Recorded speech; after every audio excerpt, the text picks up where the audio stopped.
All right, man, we're live. All right, Oh, Zach, how you doing, man? not too bad. Geez, it feels like it's been a while. I've not done anything It podcast has. related for the last few weeks. Mm, One of the last ones I did was actually speaking to you, probably about a month ago now. mm, mm. We are talking about some Okay. interesting stuff with the ACCC Yeah. and the mandatory bargaining code, and we covered Google's response. I haven't Mm. been fully up to date with that, but I've seen you still been covering that. Yeah, just What's here and what's there, yeah. what's the latest development on that front? Nothing at the moment. So Google's fired back and Facebook's fired back. Just Mm. saying, you know, if you go ahead with this, then we're just going to pull out of the country. So, I Yeah, mean, I did see that. Facebook's like, yeah, mm, Australia no longer be able to share any news, and it's almost like, is mm. is that a good thing? I mean, well, the I way think it our might news is. be. Yeah. I've been talking to some editors and local editors like around Australia, and more and more of them are seeming real positive about this. How you doing, Space Monster? Um, yeah, more and more editors, local editors, have been kind of like backing it and thinking this might be a good thing because if Google pulls these guys, Murdoch, from the search results, their local papers are going to rise up because they got the subscriptions now that are competing solely with Murdoch. So if he's out and he has no more online presence, then everyone's going to go straight back to the local papers, and it's going to boost them. I really It's like that. genius, actually. Yeah.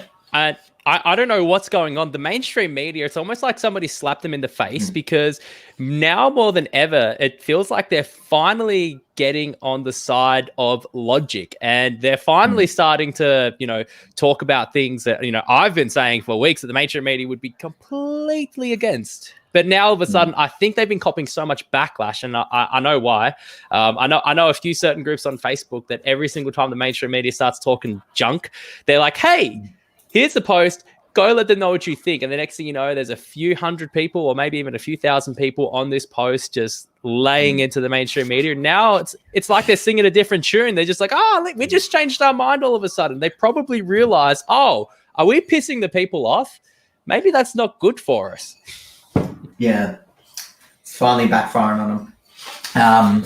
One of the editors I was chatting to last night said that there was a Murdoch that opened up, a Murdoch paper that opened up near her, and it was there 15 years ago, and just this year they have gone under.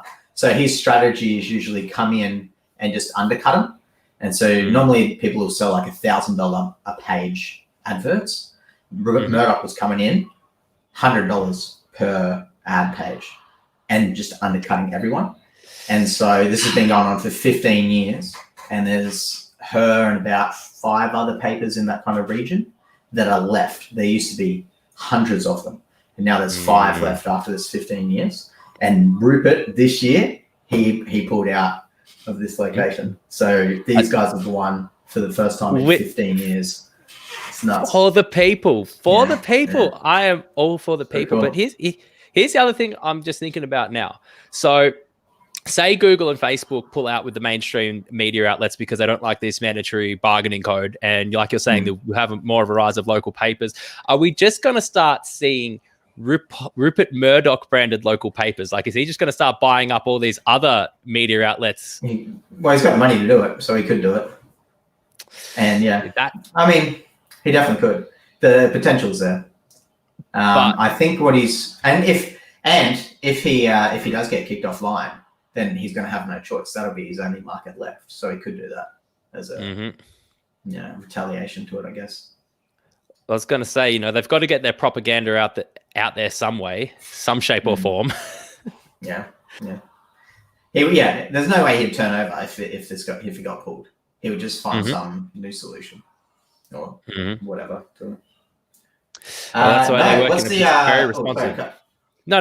That's anyway. So I was only making one comment, mate. You go for his life. I was just going to ask. Space Monsters mentioned something about a Netflix doco on this. Do you have you seen that? Is that the Social Dilemma? Oh yeah, I saw that. I saw that last night actually. One of the editors I was chatting to recommended it. Just watched it. It's nuts. I was watching it. Unfortunately, I was far too hungover in a horrible state to pay attention, let alone stay awake during it. I do kind of understand the gist of it, which is like, hey, they are absolutely screwing us up through social media. And I don't think that's a surprise to anybody. The effect that it has on our brain, I mean, the way they're able to influence the way that we think, the way they're able to influence politics, they can literally influence every single facet of our lives, let alone all the advertising and ad revenue that they make through media as well. I mean, like they influence so many of your decisions that you would be very surprised to really get a full grasp of what they're actually doing to us. Yeah, it's quite insane. Yeah, it's like it's weird too. You have the actual engineers talking about how they're designing it and how they're describing it as dials. They turn up one day or not, and they'll have all these different ones for all the different emotions. They're just like, yep, let's turn this one up and see how it works. And it's just crazy how it has real world influence. I mean, it's disgusting. It really is. It's social engineering. They're trying to teach us how to think. They're trying to get rid of dangerous thinking. They're trying to get rid of wrong think. And I tell you what, they're not the only people, because, you know, what happens after so many years of indoctrination is, and so much brainwashing through the media, is people become the mouthpiece for the propaganda. And then what you have is you have people that will start coming to attack you, which is something that I've recently experienced, which I'm not going to go into detail. But, you know, I had some people that, you know, weren't too happy about what I've been saying online, weren't too happy that I was offering a different opinion, the wrong opinion. Even though all I was saying was based in facts, and I would literally provide my facts every single time I spoke. And they thought that it was they thought it'd be so good of them if they could just shut me up and go to my employer and try to cause a ruckus there. Goodness me. This is what is happening to our world, people. Don't have wrong think. They will come for you. They'll come for your job. They'll come for your livelihood. They'll come for every last piece. And soon we might even have thought criminals. Stay tuned to Victoria. We've got an omnibus legislation going through where they want to start being able to detain people indefinitely for pre-crime. Not quite pre-crime even. Ooh, get Tom Cruise in here. Make him in charge of the police. That's what we need right now. Are you familiar? Have you heard anything? So you're in Queensland, right? I don't know what they're reporting. Yeah, we don't have nothing in the media like over there. That, man. do you guys know about this legislation going through in Victoria? No, nothing, bro. Well, first of all, I don't pay attention to anything that comes out of the journalists here, so I got no idea what's going on. I just live in my own little world. I'm happy to enlighten your listeners if you'd like me to, because this is I'm all ears, man. Because I would not be surprised if you start seeing legislation like this in. So you're in Queensland, right? You got old Palaszczuk, whatever they like to call her, in charge over there, the premier. You know, let's let Tom Cruise in, but let's not let in the children of a dying father. Oh, and by the way, while we didn't let his children in to come see him before he died, you know, I just went and attended a funeral that had like a few hundred people because I'm the premier and I get to do what I want. Interesting stuff. But this legislation, they're putting in this legislation. So it's an omnibus bill, which basically means they're amending lots of legislation. And I'm just going to give you a broad taste of some of the stuff that's in there. So, you know, you talk about the ability to remove children from their parents for up to 30 months. But that's one of the more concerning things. But the thing that is so concerning is, so when you've got these... Sorry, what law do you have to break for them to be able to do that? Now, it's not necessarily a law that you have to break. This part of it, look, I'd have to reread the legislation, but essentially it's the ability to kind of remove a child from the home. So it's a part of the Family Law Act. And this is while they're making a decision, or, you know, if the parents are, you know, not quite there, or for whatever reason, but they're giving the ability to have the child away from the home for up to 30 months, which is I think it's a massive extension to what they're already allowed. It's crazy. I can't think of the exact circumstances off the top of my head for that one, but for the rest of this legislation, the concerning stuff, this is where it starts getting bad, because essentially, because of coronavirus, the big, bad, nasty flu that's, you know, you actually dig into the numbers, it's nowhere near as bad as what it's made out to be. The media has absolutely portrayed it as the worst thing in the world since the Spanish flu. Not quite there yet. Not quite there at all, actually. And what's happening in Victoria is we're having this drop in case numbers while we're having this extreme draconian lockdown. But as we get closer to coming out of lockdown, they keep passing more draconian laws. So what they're talking about now is the ability to detain people indefinitely for breaking a direction. Or no, not even for breaking a direction. Sorry, not even for breaking a direction. Let me clarify this. If an authorized officer has a reasonable belief that you will not comply with a direction, pre-crime. So if they think that you're not going to, so you don't even, reality could be reflecting a different scenario where you are, and you're saying the police can then be like, no, I thought something bad was going to happen. This is where it gets worse. Not just the police. They're now giving themselves the ability to make anybody an authorized officer, somebody who the secretary determines as they see fit. So, the Department of Health, whoever they see fit. So they're going to obviously start hiring people. I assume they might be like COVID marshals or something along those lines. So, and I'll take us back a step. So a direction is, let's say, mandatory mask wearing. That's not a law. That's a direction. So that's okay, this is what we're doing under the Public Health Emergency Act. This is something we want everybody in society to comply with. So mandatory mask wearing would be one. Our inability to leave within 5 kilometers of our home is another. We recently had the curfew lifted. That's a tiny win. And a lot of pressure was put on that as well. To finally get that lifted, including it's being challenged in the Supreme Court as we speak, because a lot of lawyers don't think that it was actually lawful to begin with. And once it's been challenged in the Supreme Court, they finally decided to roll it back.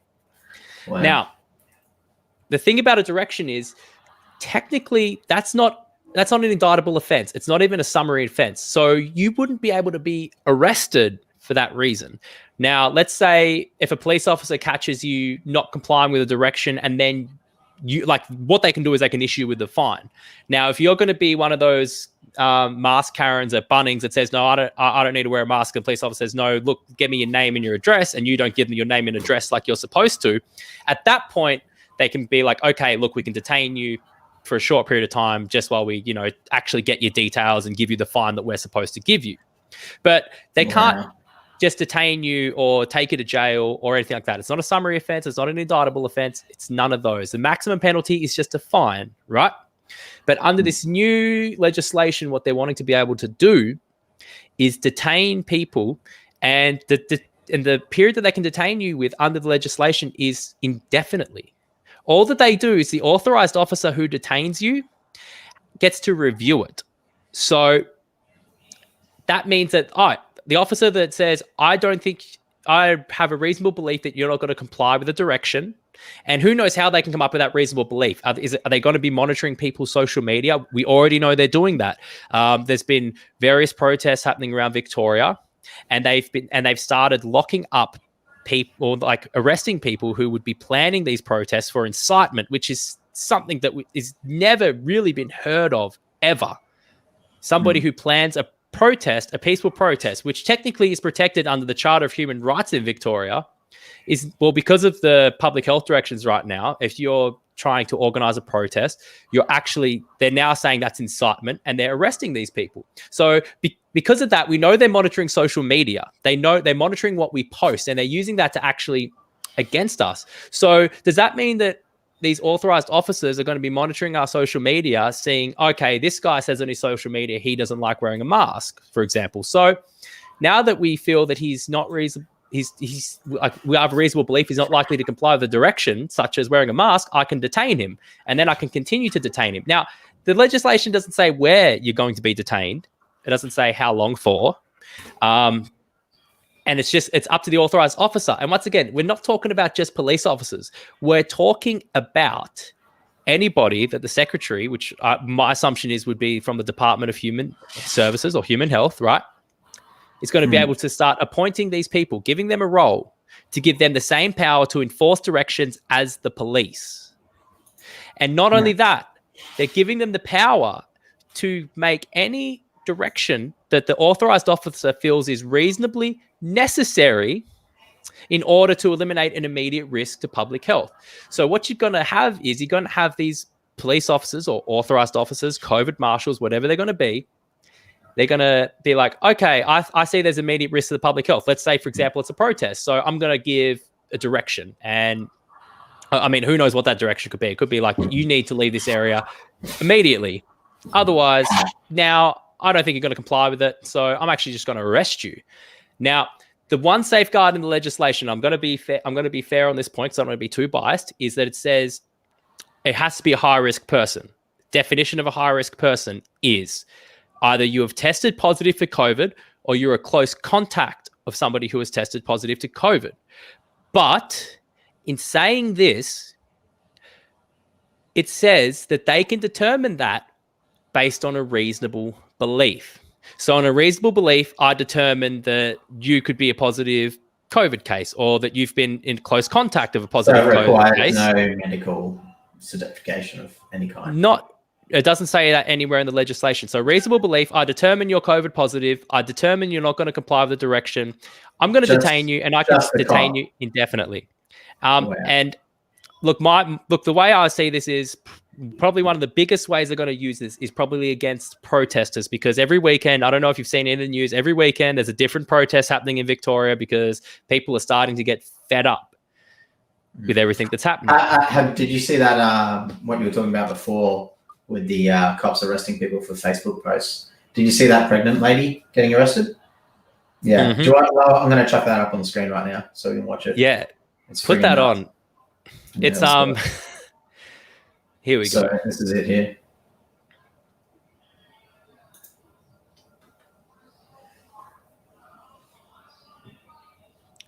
So here you go. Here's our warrant. Incitement. Wow. Incitement. It's bullshit. It's just a bullshit letter. And it's very questionable here because technically, under the Charter of Human Rights in Victoria, we have a protected right for peaceful gathering. Now, essentially, they're saying, well, actually, no, we're under stage 4 lockdown restrictions. That no longer applies. Apparently, that really only applies if you're having a BLM protest, because that's what happened in June. But I mean, I don't want to be too controversial here.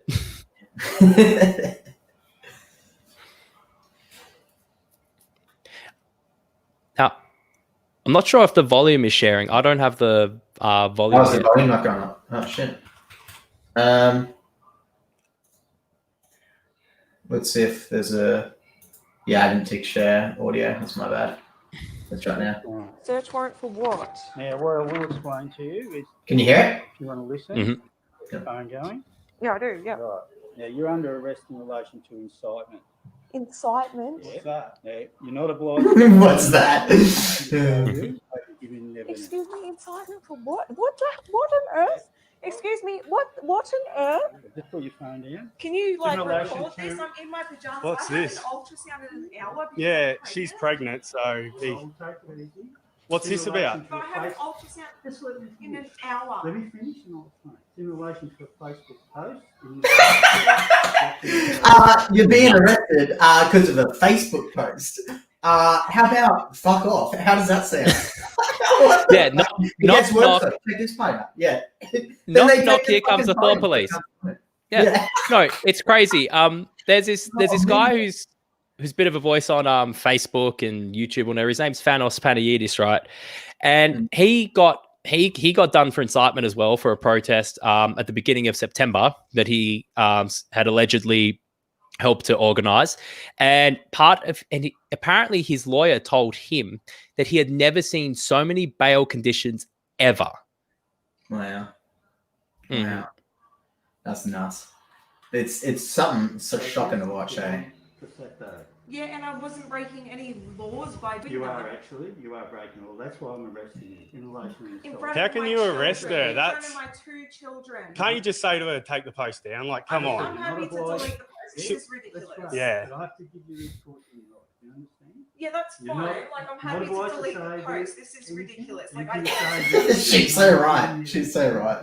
yeah, that's fine. But my 2 kids are here. I have an ultrasound in an hour. Like, I'm happy What to the delete fuck? post. You also have the right to communicate with or communicate with a legal practitioner. You understand that? I mean, at least the detective's wearing masks. Yeah, Yeah, it's really unfair. Come on, mate.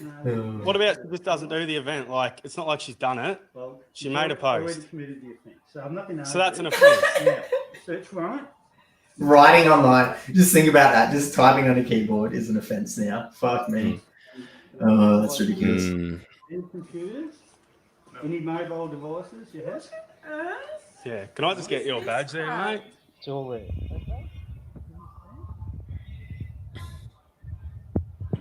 I don't know what's going on with the audio now.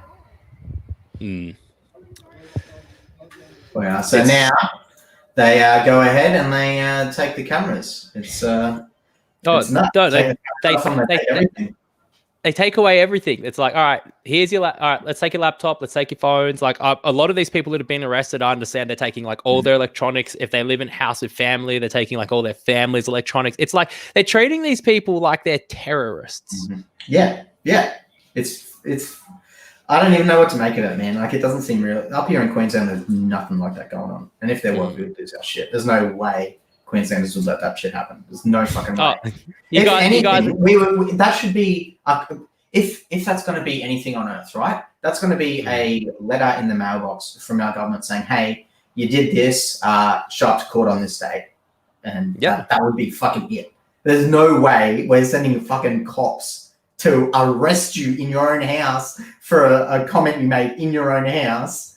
That's fucking insane, man. That's insane. Some of the other stuff that I understand is these people that have been getting arrested for incitement and other offences, they have police checking up on them like all the time. And if they breach their bail conditions, they're going to be locked up until their court date, which is the other thing. And a lot of these people, they don't have court dates until March. And one of the things about the new omnibus legislation is that it actually also, and look, to a degree, it makes sense. And that is the ability to delay court dates, the ability to extend bail, the ability to also shorten it. So, I mean, somebody's going to get locked up until March. Well, actually, the court system's quite flooded at the moment. Maybe we have to push that back another 6 months. So, you planned a protest. That's incitement. Now you're locked up for, I don't know, the next 12 months potentially. And it's like, what? And obviously, if you get let out on bail, that won't be the case. But you breach your bail and then they lock you up until your court case. I mean, that's insanity. And then, like, some of these people, I've seen videos. One lady who got done for incitement for organizing walks, and she didn't even necessarily organize. Now, apparently, she didn't even organize a walk. She'd been saying on her social media, "Everybody go walk at 5 p.m." or something like that. She didn't organize a location or anything like that. But they tried to get her done for incitement. She's on bail, and every night the police come and, like, she filmed one night, and there was 3 cop cars and 6 police officers at her house at 11 p.m. This is just a mother with her family. Wow. What the fuck is happening down there? Like, is it just since this guy has come in? The government guy, I can't remember his name. You're always Daniel Andrews. Yeah. Is it since he came in, or was this happening before him? Or well, this has been power? This is really only been happening since COVID. So everything that's going on that's really crazy right now is happening because of COVID. And this is what I mean. It's like our case numbers get lower, and the government just starts giving themselves more power. Now, while they're slowly easing back some restrictions, at the same time, they're still giving themselves more power. And then they do other weird things. Like, for example, in Melbourne, right, we have the mandatory mask wearing. And ever since that's been in place, they said, look, any face covering will do. Scarf, bandana, face shield, whatever. Now, they've just said, okay, so now our case numbers are down to around 10 a day or something like that. So, we're getting out of this. And it's just like, okay, no, now it actually has to be a mask. It has to cover your nose and your mouth. It can't be a scarf. It can't be a bandana. It can't be a face shield. So it's like, okay, well, that just got stricter. But the case numbers are down. I don't fully understand the logic. And that kind of tells me they probably want mask wearing in for a while. Yeah, it's so strange because up here in Queensland, where there's not many people wearing masks. You see the occasional one, but everyone's playing it safe up here. Like, no one's doing anything stupid to make it, worse. So, and I assume that's what everyone down there is doing as well. So I can't see how the fuck this is happening. I've got another video I want to show everyone because everyone seems to have not seen that previous video we saw with the comments blowing up like that. So this one is an Australian reporter getting slammed to the ground while reporting live. So this is I don't think it was live. But he got slammed. So check this shit out. Is this one Arby? Yeah, this is Arby, man. Nuts. It was quite peaceful until. This guy here is not here for any purpose or reason. He's under arrest. But this guy here is going to be placed under arrest right now. Well, I'm under arrest. I'm media. I am media. I'm media. I've got Look at the stormtroopers. Yeah. I'm fine. My permit is in my pocket. Like, come on. He's not even yelling it too. He's just like, hey, my permit's there. Yeah. Check it out. I'm a fucking reporter. Calm your shit down. And they just tackle him to the ground. What the fuck? What the fuck? I mean, this is what we have happening. Look, so a couple of weeks ago, I was within my 5 km radius, and I was doing some shopping at the Queen Victoria Market. And by some chance of a miracle, something went down at the Queen Vic that day, which I managed to, get an eye on. And, I'm doing my shopping. I'm walking through the fruit market, and all of a sudden, I kind of hear some chanting from the distance. And as I go towards the end, I see there is this massive police presence at the end of the market. I'm talking hundreds of police officers. And the next thing you know, and then you could see there was some people chanting. These police officers, dressed like those stormtroopers with these big circle riot shields, you might have seen this on the news, started storming down the aisles at the fruit market with their shields, pushing every old lady out. So I just started walking down the aisle like, oh, this is crazy. And then I walked down through the markets, and then I see a crowd of probably a few hundred people walking down one of the streets near Elizabeth Street in the city, yelling freedom, freedom. And then suddenly the next thing you see police on horses rolling through the markets, and then it was wild. And the police presence, I'm telling you, at the markets that day was something that I've never seen. And I'll tell you what, there was no social distancing with any of those police officers. Apparently it doesn't apply to them. Yeah, because COVID's only selective, mate. That's how pandemics work. They only go after specific people. Oh, Jesus. Well, I'm glad I'm living in Queensland. Hey, everyone up here is, logical, and our cops seem to be pretty intelligent as well for the time being. So let's hope they don't do any stupid shit like that. I really hope this virus. I think our cops, if it got passed down there in their group meeting at the beginning of the day, and the supervisor's passing this down to them, I'm pretty sure they'd be sitting there and be like, can you just say that again, boss? Because I'm not doing that shit. I don't know what other footage you've seen. We have like you'll see things, and it'll be like an old lady sitting on a park bench, and like 6 police officers will go arrest her. Like that's not uncommon. Really? Well, it depends. So like, I've seen footage from some of these, like let's say some of these protests footage online where like you see like an old lady get arrested by 6 police officers. There was one distinct one that I've seen. An old lady gets arrested on a park bench by about 6 police officers.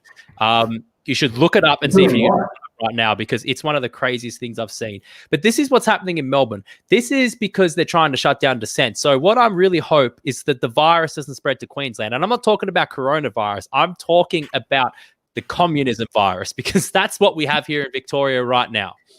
Yeah. Did you check out that video I put up on my channel with Yuri Bezmenov talking? Yes, I did. Man, I did see that. He's describing the exact scenario that's playing out. Like he's word for word, how he's describing it is what is happening. It's fuck, man, crazy. And that video's from so long ago too, and it makes so much sense. Yeah, well, the indoctrination happens over generations, and I think that there are a lot of indoctrinated people because, I mean, I pay attention to the news, I pay attention to the media, and when I see footage from something like one of these protests, what the public perception tends to be is, oh, these are selfish people. And in my mind, just my opinion about this is these are people that can see everything wrong with our government, because there is so many things wrong with the Andrews government that I wouldn't be able to know where to start. And if you got me started, it'd probably take me a whole day to even get through like a quarter of it. And so there's a million and one reasons why sorry, I won't say why people should be, but there's a million one reasons why I can understand that people would want to be protesting against this government.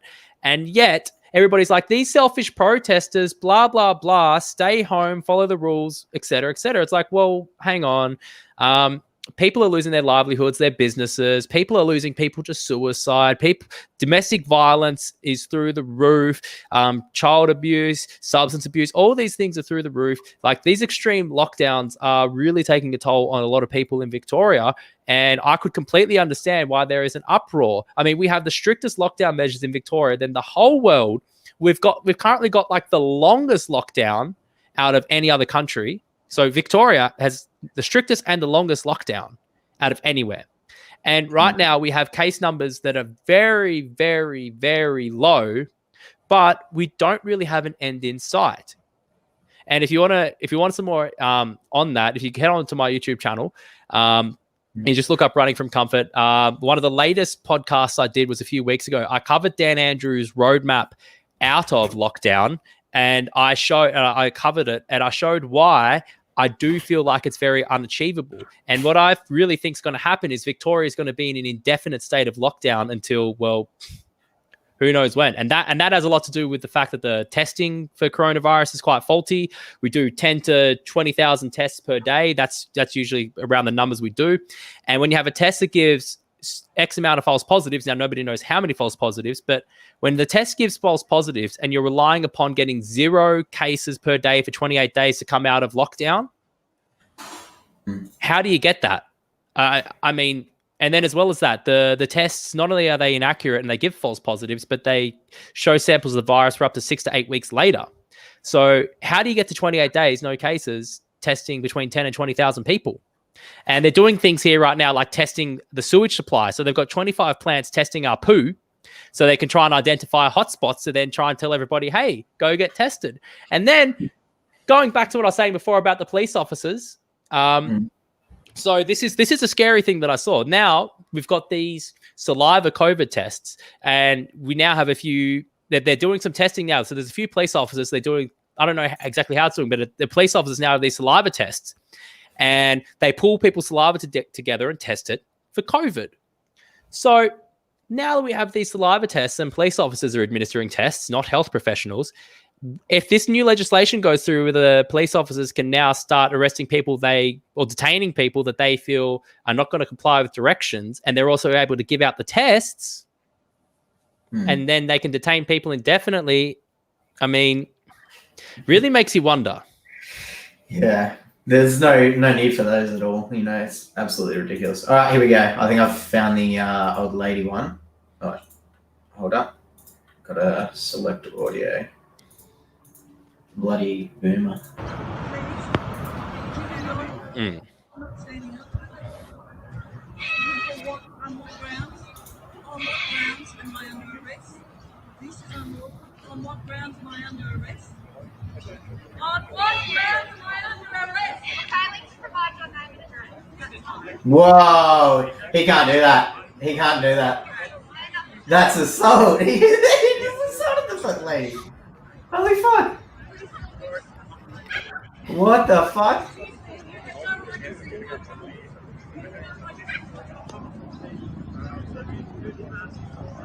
Wow. Wow. That's fucking crazy, man. He just fucking went up and snatched it. What a fucking asshole. Fucking, if you're listening, mate, reconsider your life choices. You're a douchebag. Fuck you. I don't understand. At some point, like, some of these police officers need to, I don't know, find their inner moral compass. I don't know what happens with Victoria Police. I don't know what oaths they're swearing. I don't know what's going on. I'll tell you a few things. I don't want to get too deep on the conspiratorial side with you unless you want to let me go there. But a couple of things about Victoria Police. Their logo. Shit. None of this is real, you know. So their logo is an upside down pentagram, which is a very well known satanic symbol. Now, wait, who's this? Who's this? Let me Google this. Victoria Police. Their logo is an upside down pentagram, which is a satanic symbol. So that's the first thing I want to discuss with you. I want to pull something up. Am I able to share my screen if I pull something up? Yeah, go for it. Okay. Give me a moment. I'm going to take. Are you familiar with Are you familiar? I see that. Are you familiar with Freemasons? Yeah, man. Of course. Yeah. So what's your understanding of Freemasons? Like just very broadly. Boys club that goes all the way back to laying the first cornerstone and passing down tradition that they learn about the stars and all secret knowledge and just secret knowledge passed down. Affects societies because they're usually in high positions around the place because that's the kind of personality it attracts. So they just end up doing it. Yeah. It might, like a not so secret society. They kind of pull strings behind the scenes. Now, look, the rumors is that the higher up you go, it's really a satanic organization. And as you get to like the top levels, like a 33-degree Freemason, you're talking like Illuminati levels, satanic rituals. There's a lot, if you go research on the internet, you'll find that, there's a lot to say about high-level Freemasons being involved in satanic rituals. And, you have victims from satanic ritual abuse, people that have been abused as children, as part of these rituals as well. And, they don't seem like the nicest organization. Well, I'll share my screen here for a moment. And hang on. Hang on. That's the one I want to share. All right. So if my screen's on right now. If you got audio. No, hang on. Audio button. Cop shop. Sorry, I got to go to the cop shop. So the cop shop, right? They're selling all their merchandise with blue ribbon, right? And, so Victoria Police, selling all their nice apparel. And so, one of the nice things you can get is you can get a face mask. You can buy face masks. But, did you see anything here? I don't know. Nothing that's suspicious. Here's all the results. This is all the apparel you can get. But if I just type in here. Oh, they sell Freemason masks. Hidden on the website. What the fuck? If you want to know who Victoria Police. What the This is real. This is real. This is real. Copshop.com. That's one of their affiliates. Is it a joke? Affiliates. No. Now I don't have the link for this, but I saw this photo floating around social media, and it was from like a tram stop in Melbourne, and it was talking about Blue Ribbon Day coming up. Support the boys in blue, and on this at this tram stop, what they had was it showed all the sponsors, and one of them was literally Freemasons, and it had their nice logo. You could see their logo there. Yeah. Lovely people, these Freemasons. Lovely peoples. Now this one's probably more conspiratorial. I wouldn't have anything I could pull up to show you on this next one, but a few people were going over these flight logs. So you can download this app, and you can see these flight logs. Because in Victoria, we have all these helicopters flying around. We have all these planes flying around. We have all these drones flying around. Mass surveillance state happening as we speak. And just to give a bit of background, these drones have facial recognition. They're supposed to be able to spot people that are not wearing their masks and be able to send them fines. As well as that, they're able to spot your driver's license from about 500 meters away. So if they catch your car 5 kilometers outside of your home, then, look forward to your fine in the mail. As in your number plate, you mean? But one of the interesting things was now I saw a few different people post this. Now this is on Facebook, so this is why I'm not going to be able to find the source for this. I might try to Google this, but on this app you can download, you can see the flight logs. People have been tracking these different flight logs. And on one day when there was a protest at the Fitzroy Gardens, it was a Saturday a couple of weeks ago. And what happened here was somebody looked at the flight logs at this protest. Now, at this protest, nobody showed up except for about 50-odd police with all their riot gear on, looking like stormtroopers. But this plane was flying overhead the entire time, and somebody looked at the flight logs, and it was just doing circles of a pentagram over where this protest was happening for approximately 3 hours, just circling around in the shape of a pentagram. I don't know why. I don't know how. But I'd want to see that article. That sounds so fucked up. What the fuck? So, I mean, I don't know what's going on with Victoria Police. I really don't. It's very curious. If they're arresting old grannies, I mean, some of this other stuff doesn't surprise me all too much.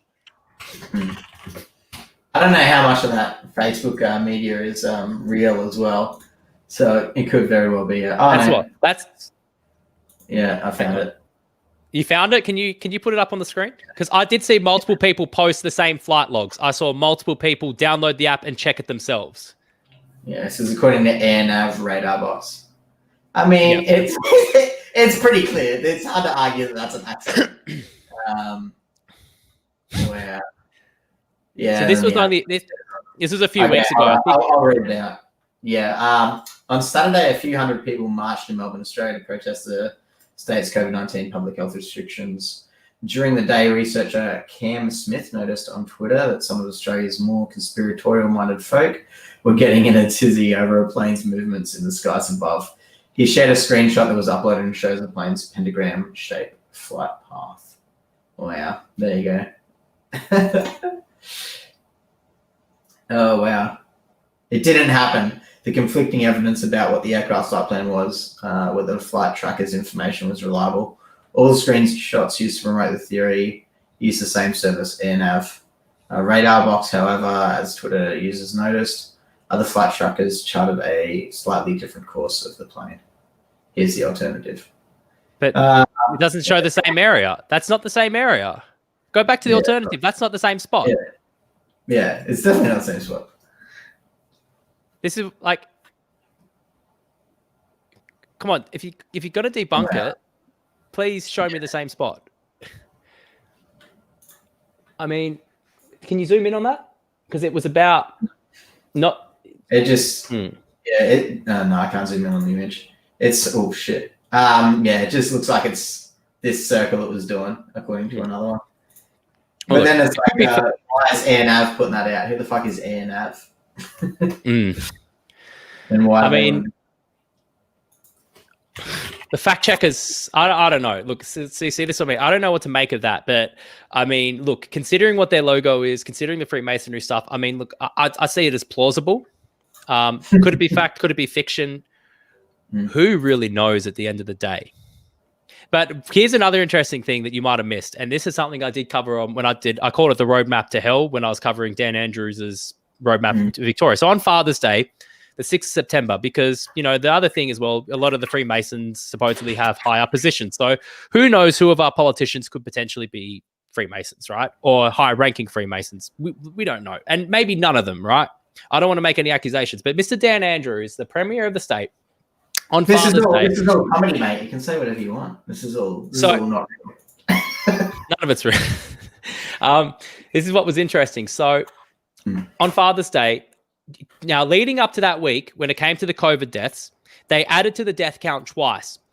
Once at the beginning of the week, they added about 40-something odd deaths. And then the day before Father's Day, they added 51 deaths to the COVID death count. So then on Father's Day, on the 6th of September, Daniel Andrews stood up after they inflated numbers twice. That's, as far as I'm aware, that's only two of the times it's ever happened.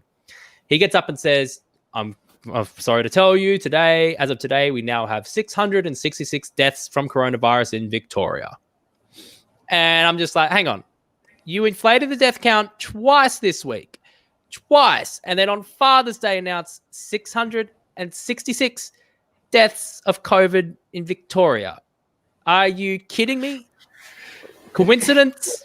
I don't know. It just seems like probably, a movie. Maybe. It's like, what is going on? What are you doing? Is this the Matrix right now? Because it fucking feels like it. I want to know who his affiliations are with. And I mean, look, I know that there's been photos floating around. You know, he's linked with a lot of the Democrats in America, and the Democrats are kind of thrown out as like the satanic party, I guess you might say, like Hillary, the Clintons. You know, they were in with their good old buddy Jeffrey Epstein. You know, Bill Clinton only flew in his private jet 26 times, according to the flight logs. What's happening with his wife, Ghislaine? I want to know what's happening there. I don't know. I'm surprised she's not dead yet. Yeah. Why hasn't she killed herself yet? You know, it's fucking weird, bro. It's really fucking weird. I was reading the other day about Trump, and he was saying that the FBI commissioner, the head chairman, so second in charge of the FBI, he resigned after a week earlier. Trump put in a investigation into his, dealings to see if he's corrupt or not. So a week later, this guy resigns, the chairman of the FBI.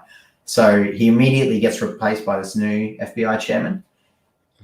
2 weeks from the day this guy gets put in charge, he arrests Ghislaine Maxwell. So it's like, holy shit. Did Trump do that? Holy fuck. Well, the theory is he's the one cleaning out the swamp. And apparently that's why the Democrats are trying so hard to make sure he doesn't get reelected, because he's letting them, supposedly, this is what they say, he's letting them go after the pedophiles. Now, I don't follow the American politics as closely as what I could, but I do understand a lot of pedophile rings have been busted since Trump's been in power. And my understanding from some of this stuff is the accusations are a lot of the people involved in these Democrats, and probably the Republicans too, because the other thing as well is Trump was apparently a wild card. He really wasn't supposed to get in. Neither of the major parties wanted him, because, I mean, if you're going on the conspiratorial side, it's politics is all a show. And both sides are really in bed with each other. They're all part of the same circles. And, allegations about the Clintons being satanic pedophiles, which damn well wouldn't surprise me. I mean, Jeffrey Epstein, what was that guy doing? Hello. Have you seen the temple on his island? Yeah. Oh, I've got to show the funniest video right now. Have you ever heard of Tim Dillon? Yes. Yes. So this guy's a comedian. I'm not sure what the viewers are going to think of this one, because he is a pretty far out there comedian.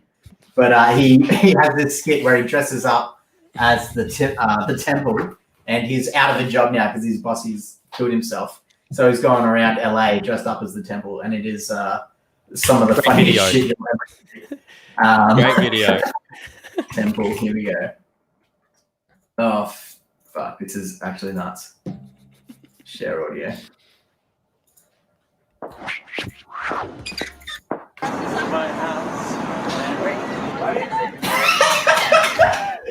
Oh my god, who is this guy? As a sacrifice temple, there's not a lot of cities you can work. This is one of the only cities. The problem is a lot of these people already have sacrifice temples they've been using for years.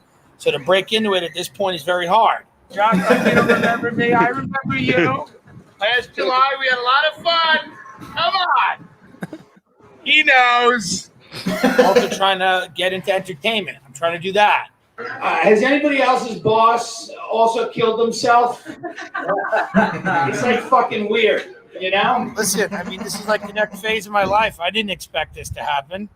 I thought I would work until retirement, but now I'm fucking, out here in LA trying to break in entertainment.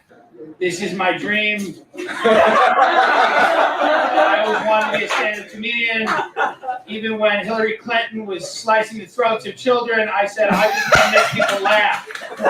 My owner is dead-ish, wherever he is. Not using me anymore. The other day I was at the Scientology Celebrity Center, and this motherfucker didn't even say hello to me. Bitch, you know who I am. You fucking know who I am. I've had just as many celebrities inside of me as you. Okay? Fucking clown, and everybody thinks we're both fucking pervs and weirdos. Okay? Everybody's like, it wasn't always sacrifice. Sometimes it was music night. Jesus Christ. I can call what goes on. No, I get hired for a job like everybody else. People do what they're going to fucking do. I'm like a bouncy castle for satanic pedophiles. That's not all I want to be. Finally just got headshots. Meeting with a manager. Don't know how it's going to work. Don't expect anything. Somebody told me to start a podcast. I mean, I guess it's not a bad idea. But this is where it's at now, Jeffrey used to look at me, used to say, one day I'm going to be gone and shit's going to be different. You know what? He was fucking right. Oh, fuck. That guy's hilarious. I wouldn't be surprised if that's true. I wouldn't be surprised if Hillary's been inside his temple and maybe sacrificed some children. I mean, look, this stuff is not like I don't like it. It sounds so disgusting and gross, but I mean, I wouldn't be surprised if it happened, because guess what? This is what they did in the old days, man. What do you think they did in those ancient cultures? What do? They sacrificed children to their gods. So if the theory is that these secret societies worship the devil, well, I think he probably still wants sacrifice. And you know, Jeffrey Epstein, how many children go missing every single year? The number is crazy. And you got Jeffrey Epstein. You got Jeffrey Epstein's Island. How come you never hear from these girls that were taken from Jeffrey Epstein? Probably because they're dead, which is a very, very actual sad reality. Are you looking up the number of? I'm trying to find it. Yeah, it's a crazy number. Yeah. No.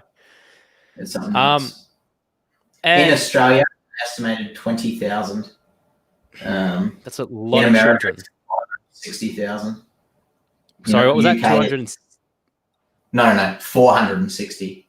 In the UK, 112,000. And then holy shit, that's fucking ridiculous. Russia, 45,000. Spain, 20,000. Germany, 100,000. India, 96,000. Wow. Mm-hmm. India's numbers so low. That's Australia's is 20,000. We got 25 million people. India has like 1 billion people, and their number is 96,000. That's strange. That is quite strange. But there is. I've heard rumblings about some of the child abduction that goes on around in Australia as well. There's one lady in particular, and her name escapes my mind at the moment, but her father, she's in South Australia, and her father was apparently like a high up bloke, but also a high up Freemason. And apparently she, growing up, was involved in a lot of these satanic rituals, and she tells her stories about it. And I guess some people might just say, is that just fiction? Well, I mean, if you ever, look, it's a dark rabbit hole to go into, but seriously, if it's something that, you boggled about, or you're like, is that true? Just go research satanic ritual abuse. As far as I'm aware, it's a real thing, and it's horrible, and it's disgusting. And there's quite a few survivors that are like forced to watch it, that are telling their stories. But then you're getting into dark territory going down those rabbit holes. It's pretty fucked up topic to go down.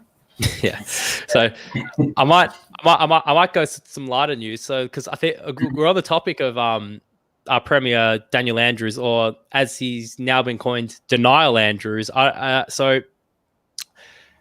had the hotel quarantine fiasco, and thanks to contact tracing, they have determined that I think about 98% of the entire second wave COVID outbreak is linked to the botched hotel quarantine. And there are so many things wrong with the hotel quarantine story. And just to give a brief overview, we were offered Australian Defence Force personnel to handle hotel quarantine, just like every other state in Australia. We were the only state in Australia that did not accept that.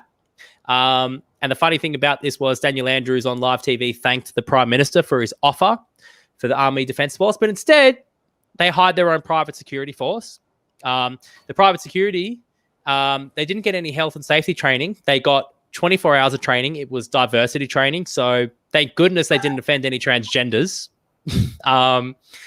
And basically what happened was, the story is that COVID leaked out of our hotel quarantine because the security guards were sleeping with some of the people in quarantine.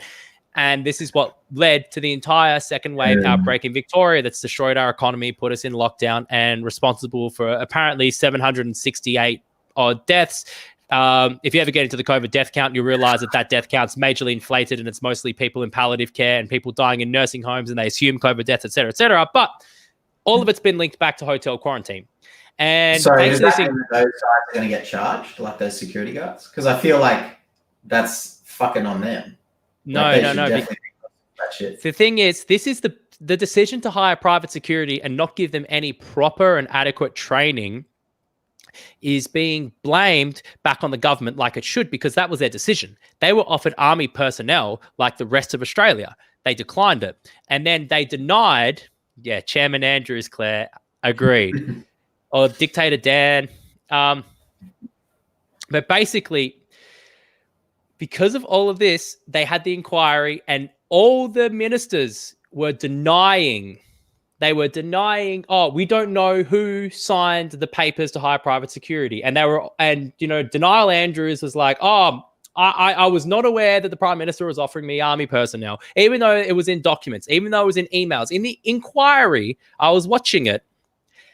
And literally at this inquiry, they pull up an email and go, now, is this an email that is a summary of a conversation you had with the Prime Minister? And he goes, yes. So broadly, this is your understanding that this was discussed. Yes. Okay. So point here, he said that he offered you army personnel for hotel quarantine. And Denial Andrews goes, oh no, my understanding was we discussed all these points, but that.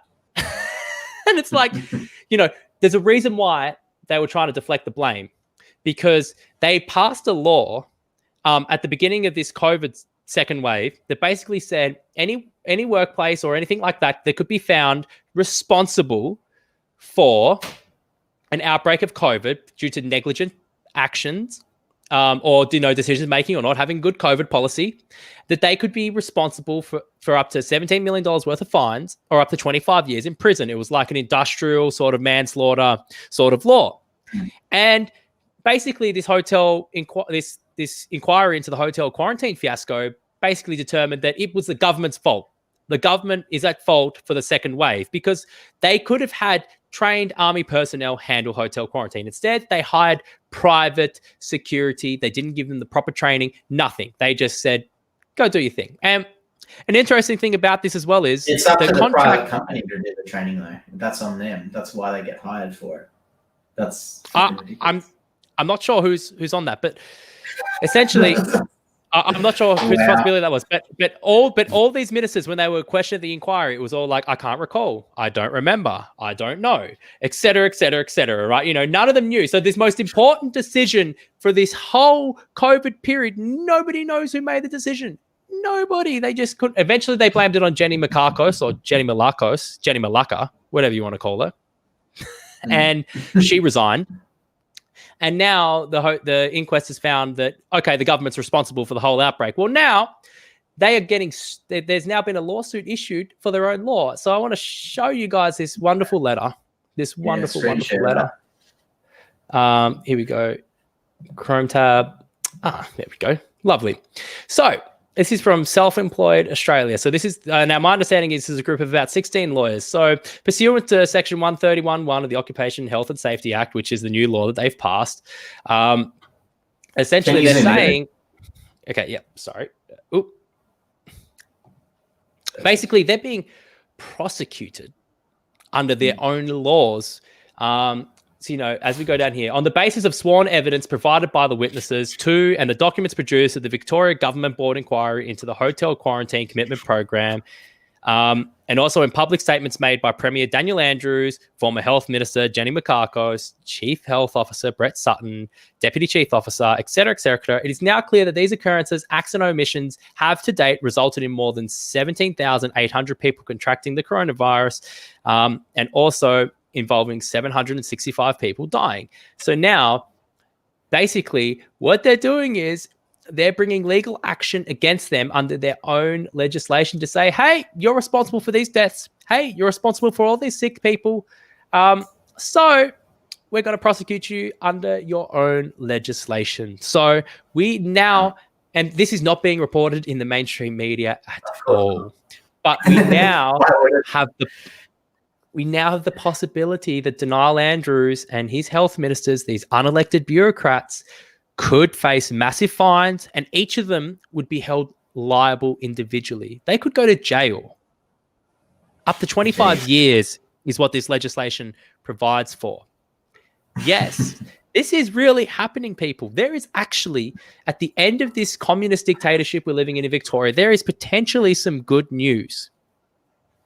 Oh, what a wonderful story. Yeah. What an absolute wonderful story. I'm so happy. It's so good when that happens.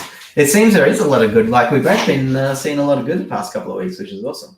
So, all these little guys coming up. And she seems to be switching to the other foot as we move forward, which is, it's going to be an interesting time. Mm-hmm. And yeah, but the funny thing is, after they said they can't recall, and that was good enough for that was good enough for them in the hotel inquiry. I actually saw somebody was being questioned by police on the street, and they were trying to tell the police officer, "I can't recall." Wasn't good enough reason to skip the fine, apparently. But I it's can't good recall enough if for that. How does a group of health ministers not recall who made the most important decision of the year? Yeah. Well, they know exactly who did it. They know exactly who fucking did it, man. That's the reason why they were all denying it, because they knew they could be found culpable under their own legislation. And, it's, they're going to eat their own not going to, but hopefully they eat their own tail. Yeah. I mean, publicly too would be pretty nice. Far out. It's so crazy. Have you seen Arvy's getting something going as well, where he's getting his followers, anyone who has received ridiculous and nonsense fines about COVID, he's getting a fund together where people can email him. His lawyers will go over their case if they deem it easy case, and they will take it on, and it's all paid for. So they're making a class action kind of thing going. So not too bad. Nuts. There Yeah. have been a few lawyers that have been questioning just how lawful some of these directions and fines are. And there's a video on YouTube. David Limbrick, who's an MP in the upper house here in Victoria, questioned the Attorney General. And basically what he asked her was, are any of the fines being challenged in court? Because a lot of people are challenging their fines. And after playing word salad for approximately 5 minutes, she asked her secretary, who then responds and says, to date, no fines have been challenged in court. Another interesting side note as well, there was a law professor who recently published a paper that was essentially saying, he was just making his own argument that he believes that anybody who's arrested for protesting or for incitement for protesting might actually be overturned by the High Court if these cases ever get there. He doesn't think that the High Court will actually uphold any of this as lawful, which was an interesting point of view. That was a perspective from a particular a lot of money. Yeah, to get to the High Court is quite a lengthy procedure and process, I should say. And it's also quite expensive, so I don't think the average person will be doing it. It'd have to be some sort of class act or someone important with money. Yeah. Or you might find that there will be some lawyers or some, high-level QCs that might actually want to take on these cases because, the idea is you get a judgment in the High Court, you could literally overturn the whole system, which would be kind of great considering... Yeah. Let's see what happens with Abu, because he's going to the Supreme Court. For that tackle that we saw earlier on, he's now got that in front of the Supreme Court. So they'll be deciding on that quite soon. And I'm sure Abi's going to be streaming it live. So that'll be fucking interesting to watch. Watch all the police eat themselves. That guy that went up to him, the police commander, whatever the fuck that means, he goes up to him and just orders the guys to tackle him straight to the ground. Yeah. For nothing. Doesn't even say why. It's like, what the fuck? You can't do that. They tried to tell him afterwards.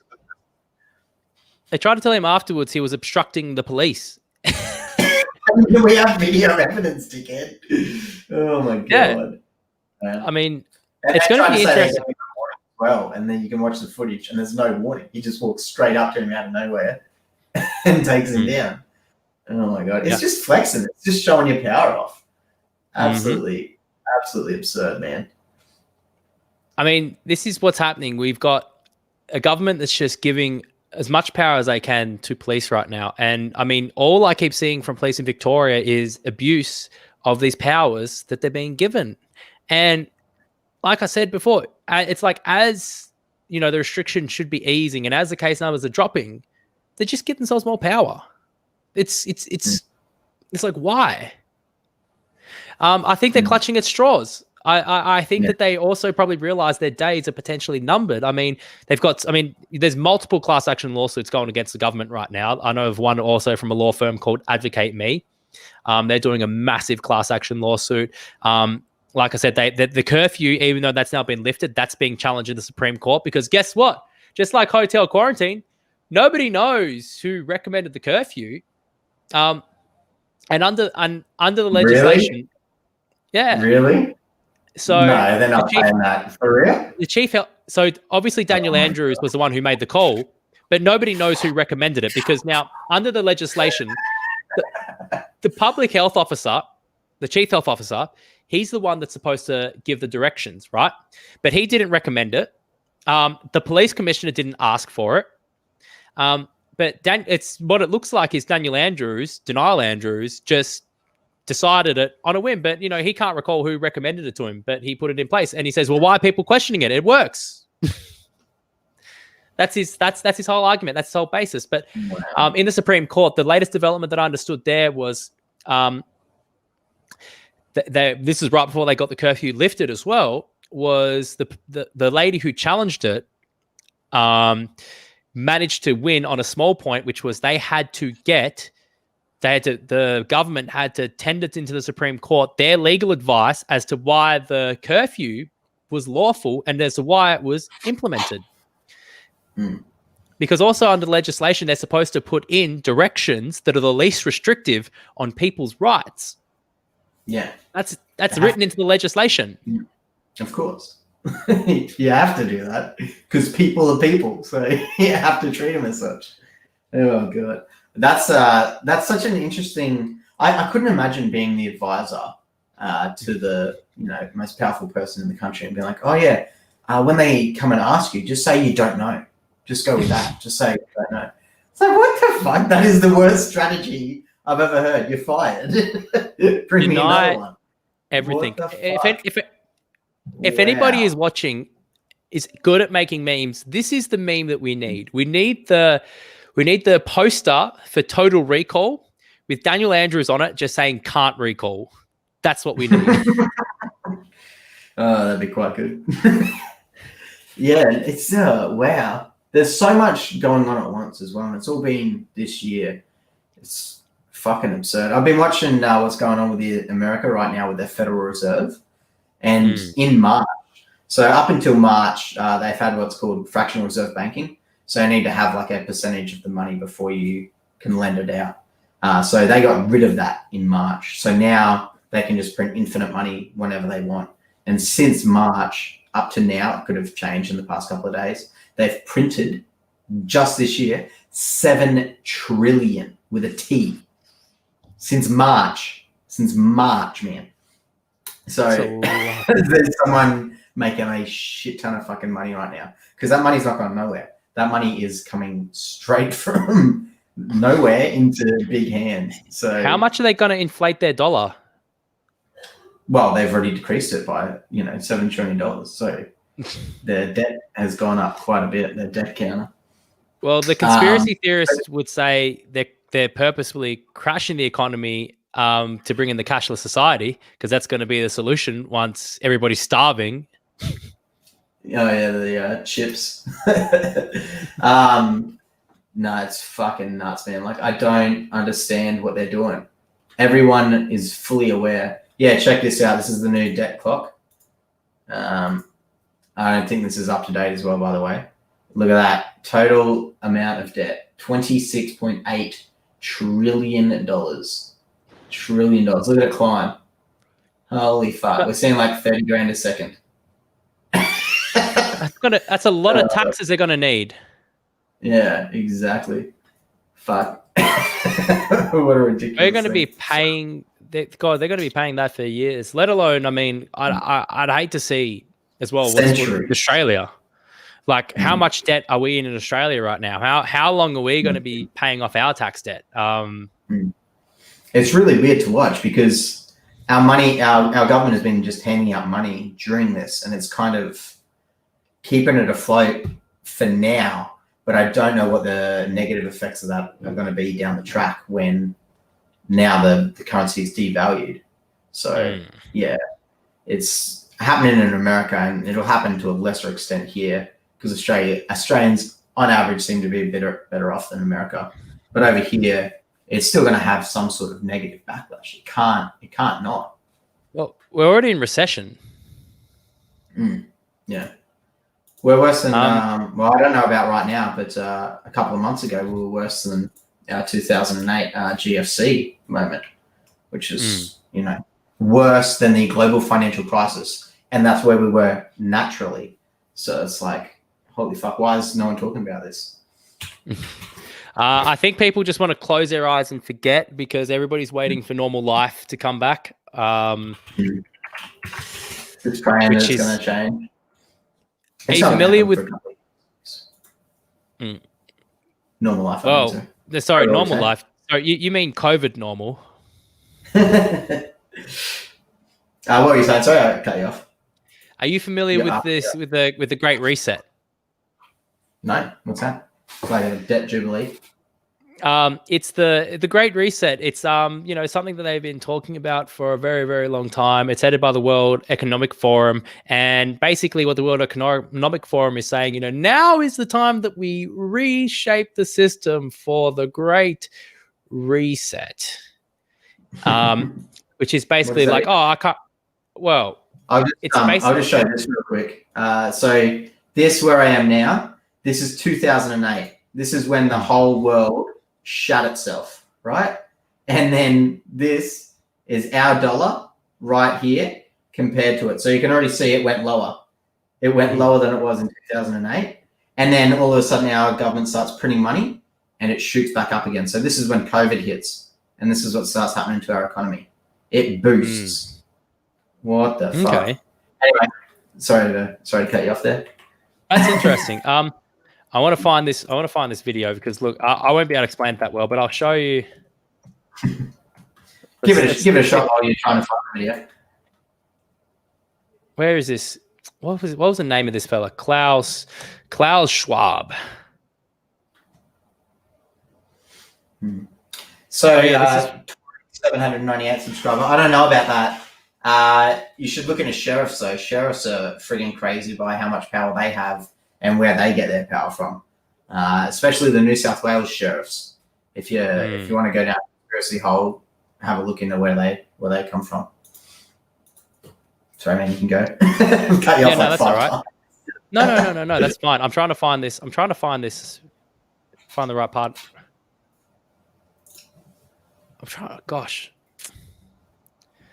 to find the right clip of this Klaus Schwab guy explaining the Great Reset. But it's basically the globalist plan for kind of like this one world economy that we're eventually going to find ourselves in, or that they want to drag us towards. And this is why, you know, some people might say, well, are they purposefully tanking COVID, like taking us in COVID just for this? Like, is that part of the plan? Like, do they actually want to see the economy suffer? And I mean, you're seeing now more countries going back into lockdown. I mean, what was it? It's London's the most recent one.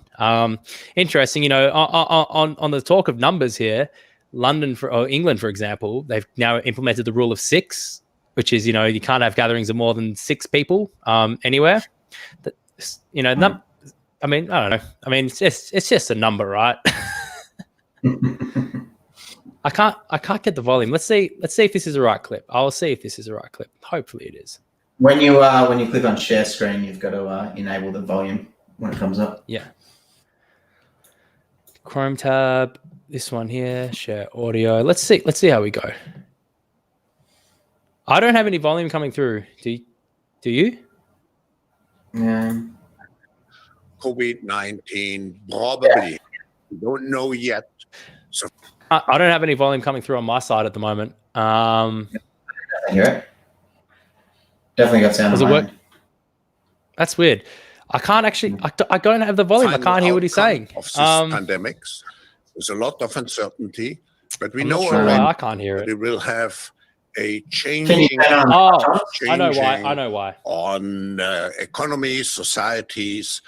It's not just to be compared with the economic crisis which we had to pass through 10 years ago. The effect will be much similar to world war, and actually all countries in the world are affected. So if we look at the impact, of course, we first see the impact on global economic growth. Even in the most optimistic estimates of the IMF and OECD, we will be back to the output level of the end of 19 only at the, in the best case, only at the end of 21. So look at the debt which we are loading on our shoulders. The world was already indebted at an amount of over 300% of GDP. Now the rescue programs of the governments represent another $10 trillion, which will be added to our debt load and will have to be in some way be repaid by future generations. I'm also, of course, looking at the unemployment, which and the impact on livelihoods.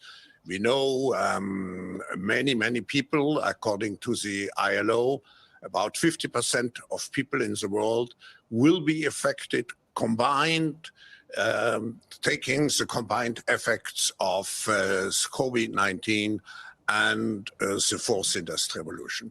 And finally, not to forget the figures. I mean, we look at the statistics, we see more than 500,000 people who have died. Just imagine the personal tragedy which is behind all those cases. So we have to be very careful not just to look at the figures. Now, when we look at COVID, I think we should distinguish between three phases. We have the three R's: restrain, which means to fight the virus, the hot phase. Most countries are in today. Then we have recover, to go back to a kind of new normal. And finally, the reset, which means to define and to design the strategies which should lead us in the after Corona phase. What is the objective? What kind of world do we want to build? What do we know? What did we learn? I think the world which we want to create with the Great Reset has to be much more resilient. It has to be because security, people will demand for more security, physical security, health security. It will have to be more inclusive. We had already a big gap before the crisis started. This gap will be tremendously increased. So if we want to avoid some kind of social revolutions, and we have seen the signs of anger on the streets already the last weeks. So we have to address this issue to create a stronger inclusiveness. And finally, more sustainable, because we know now that the next crisis is already waiting for us around the corner. And it is the climate crisis. The World Economic Forum, by the way, has warned the world related to the to possible pandemics since years, and actually 3 of the major organizations now in the fight against the virus, like the Global Fund, particularly also. I think I'll stop there. But look, if I want to give you kind of like the gist of what's going on, it's this idea that in the comments so that people can go watch it later on. Yeah. So this, look, I couldn't find just the main clip I was looking for. That's the whole thing. But look, basically, you heard all these nice words like comments, right? You heard all these nice things. I can't drop a comment. I'm not logged in. I don't think I've used this before. Send it to me and I'll track it in. Oh, it's just oh, we've lost him. You guys just get a full screen of me. How lovely is that? Yeah, that was nuts. How he was talking. Some of the words he was using, were quite deep. Hey, you're back, mate. We lost you for a second. Sorry, I clicked on something so I could try and drop a comment, and then I've shared it in the private chat. Are you able to just drop that in? Because I haven't made an account with this StreamYard before. Okay. Yeah, no problem. They want to create a world of endless stimulus packages so we can focus on people's wellness and fighting climate change, because look, basically everything that they want to do with this great reset, they've been wanting to do with climate change for so long. But people, as much as they prompt up climate change as they want, they're not able to create enough of a scare to get what they want. But now you do it under the guise of COVID-19 because everybody is so fucking afraid of the flu that we have to lock everybody in the home. So basically, you create a world where everybody's relying upon stimulus from the government. You create a world then where you have a lot of obedient citizens. Because, what are some of the things that we already know is coming? These are things that if you pay attention, you know this is coming. Cashless society, it's coming. A lot of businesses won't actually take cash, right? Fact one. Fact two, you're going to need to get the COVID jab to get your Centrelink benefits. Mark my words, when that jab is available in Australia, you will need it to get access to your benefits. Step three, you see the social credit system in China. You've probably seen that episode of Black Mirror. Guess what? That's your future. They're rolling that out in Victoria now. That's why we have mass surveillance. That's why we have drones with facial recognition. That's why the government literally just spent $250 million on facial recognition software. That was one of the latest developments that was announced today. Wow. You're going to have to be a really good citizen to be anywhere or to participate in this next society. And what essentially they're going to want, these globalists, is the COVID crisis to become so bad that the economy is so fucked that you have to rely upon the government. But you're only going to be able to rely upon the government if, you're a good citizen. And that's why, it's all inclusive. We're all equal. We are all equal peasants. And the other thing that's been happening since COVID is a massive siphoning of wealth. All the tech companies through the roof. Yeah. A lot of other companies down. You're seeing the richest people get richer and poorest people get poorer, and the middle class slowly but surely being wiped out completely. And Victoria is kind of like the test site for Australia because we've had so many businesses close that will never reopen. I don't know what the unemployment rate in Victoria is right now, but it's probably going to get worse. Who knows? The hope is it gets better. Please. You see this? Installing surveillance cameras after curfew. I reckon so. I hear so much noise at night. I tell you what, the copters, the planes, and we've got so many planes flying in from China overnight in Victoria. I wonder how much of that is probably a lot of this technology that Daniel Andrews is getting from his friends over across the sea, where it's quite red, the CCP. And nobody knows what was in that Belt and Roads agreement that he signed. Yeah. One of the big theories going around in Victoria is that the reason why they have to keep playing out the way that it's playing out now is because, that's part of what we're signed up to. Victoria, interestingly enough, is signed up to this thing called a Strong Cities Network. And you'll find a lot of the most left-leaning states and cities across the world are signed up to this. And it's this kind of like globalist network where it's all about building strong cities to, fight against radical people that are radical against the government and things like that. But it's also, go look it up, strong cities, right? Victoria, Australia, is the only place in Australia that's signed up to it.